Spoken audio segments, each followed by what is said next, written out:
যুগ এমন আসবে যে মানুষ হয়ে যাবে আগাছা, মানে মানুষ হিসাবে মানুষ থাকবে না, মানুষ হবে পশু প্রাণীর মতো।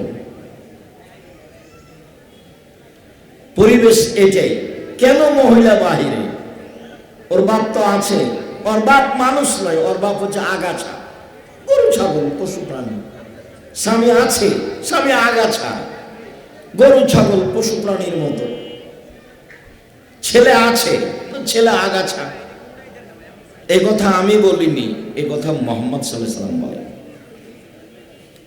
এমনি পরিস্থিতিকে আল্লাহ যেটা বলেছেন সেটা হচ্ছে এই যে ওদের তো অন্তর আছে, ওরা বুঝে না কেন?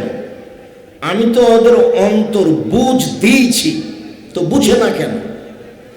ওদের তো আমি কান দিয়েছি, তো শোনে না কেন? ওদের তো আমি চক্ষু দিয়েছি, তো দেখে না কেন? উলাইকা কাল আনাম, তারা পশু প্রাণীর মতো, তারা গরু ছাগলের মতো, তারা কুকুর শ্রীগেলের মতো, বালহুম আজাল, বরং তার চেয়ে খারাপ। তো কুকুর শ্রীগের চেয়ে খারাপ কি আর হতে পারে? পশু প্রাণী গরু ছাগলের চেয়ে কি হতে পারে? তাহলে আপনার ঢাকা চিড়িয়াখানাতে হায়ানা আছে,